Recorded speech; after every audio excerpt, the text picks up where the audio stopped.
Sobat Biodiversity, budidaya ikan gurami di kolam kecil, kolam sempit itu sangat mudah sobat. Nah, seperti yang sobat saya ceritakan dulu, bibit gurami ada yang warna merah, ada yang warna hitam, seperti itu ya. Jadi saya sudah membuktikan sendiri sobat bahwasannya budidaya ikan gurami itu di kolam kecil ya, di kolam yang sangat terbatas di skala rumahan itu ternyata bisa sobat dan gampang. Yang penting sobat tahu bagaimana cara menghindari kematiannya ya, karena memang bibit gurami itu gampang sekali mati, kemudian kena jamur, kena bakteri penyakit ya di sirip-siripnya itu.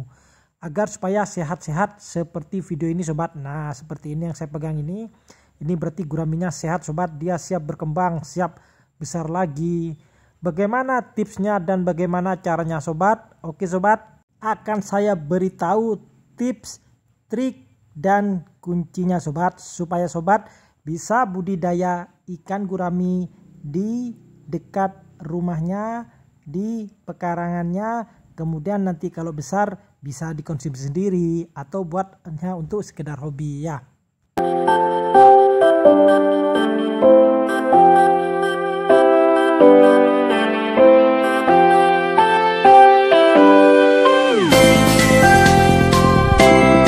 Nah sobat, bagi yang baru melihat channel ini jangan lupa sobat seperti biasa untuk tekan subscribe ya, biar bisa menjadikan video-video terbaik buat sobat sekalian ya. Dan bagi yang sudah sering lihat video ini bisa dibantu untuk share, untuk disebarkan sobat, karena ilmu bermanfaat menjadi sedekah ya, jariah. Oke sobat, jadi tipsnya adalah kita tinggal menyediakan beberapa jenis kolam sobat. Bisa kolam terpal seperti ini ya. Kolam terpal itu rangkanya bisa dari kayu sobat, atau mungkin aluminium ya boleh, atau mungkin sobat biar lebih yakin pakai kolam beton seperti ini ya.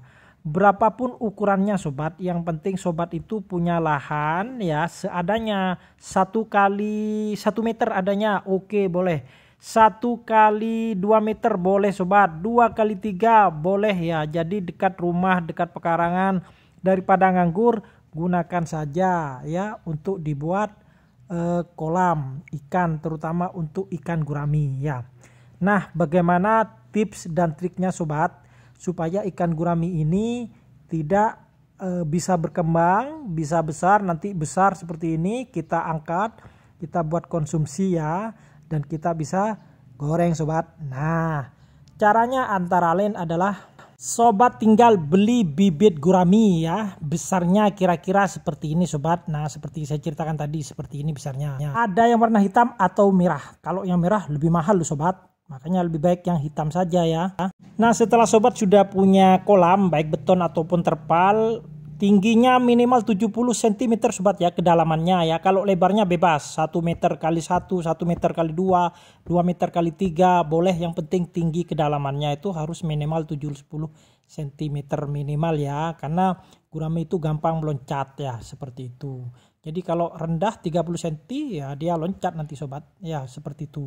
Habis semua tuh ya. Setelah menyediakan kolam, sobat beli bibit seperti yang ceritakan saya tadi itu, maka selanjutnya adalah bibit itu biasanya dijual di pasaran itu ada yang isi 25, ada isi 50. Nah sobat, kolamnya itu, kolam kecilnya sobat tanami, cari tanaman apu-apu seperti ini ya. Ini namanya kiambang sobat. Nah, tanaman ini juga sebagai peneduh, juga sebagai tempat bersembunyinya ikan. Nanti tanaman ini akan dihabisi sobat, akan habis seperti ini. Nah, jadi awal-awal sediakan tanaman ini. Tanaman ini cukup jangan terlalu banyak seperti ini sobat ya. Jadi sedikit aja, segenggam gitu ya. Jadi tanaman kiambang atau apu-apu bisa cari di Google. Itu nanti kalau kena matahari nanti berkembang banyak sobat. Nah, tanaman ini adalah tanaman yang menjadi kesukaannya gurami sobat ya. Jadi saya memelihara justru karena di sini rahasianya.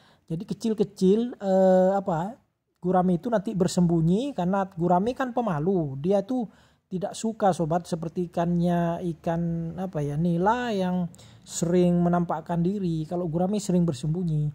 dengan adanya tanaman itu ya, apu-apu itu nanti dia bersembunyi sekaligus memakan tanaman itu nanti sobat.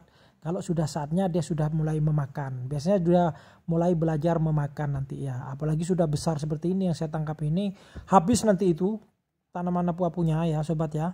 Begitu sobat. Selanjutnya bagaimana sobat, masukkan ke dalam kolam itu ya. Terus tanpa aerotor sobat ya, tanpa gelembung-gelembung seperti dalam video itu tidak perlu, karena ini untuk ikan nila saya ini ya. Jadi nanti yang penting upayakan lindungi dari air hujan ya, dari air hujan lindungi. Kenapa harus dilindungi dari air hujan? Karena nanti gurame ini gampang stres ketika masih kecil ini sobat. Nah ya sobat ya, jangan lupa di subscribe. Ketika masih kecil warna merah itu jenis gurame merah itu gampang dia stres, gampang tidak suka makan dia, sehingga akhirnya dia nanti kena penyakit, kena jamur. Maka lindungi sobat supaya nanti bisa gede-gede seperti ini ya di dalam video itu. Nah pada saat kecil awal-awal sobat jangan lupa pakannya itu masih pakan pelet ya. Ini dibibis saja nanti ya, dikasih air atau vitamin cair ya, agar supaya ikan gurame kan waktu kecil mulutnya itu kecil sobat. Nanti ketika dia lembek pakannya maka bisa gampang makan dia ya, walaupun kecil mulutnya nanti bisa makan. Nah beda kalau sudah besar ya nanti seperti itu, maka sistem pembibisan itu hanya untuk melunakkan saja ya sobat. Jika terlanjur kena hujan maka airnya segera diganti ya, karena ikan gurame itu yang rawan hanya ketika kecil saja sobat ya. Jadi kalau sudah bisa makan tanaman kiambang atau apu-apu ya seperti dalam video ini, nah yang hijau-hijau ini sobat, maka kalau sudah bisa makan maka sobat sudah berhasil, karena di situ gurame pertumbuhannya akan pesat sobat, karena pada prinsipnya gurame itu adalah pemakan tanaman ya, nanti akan besar seperti ini ya.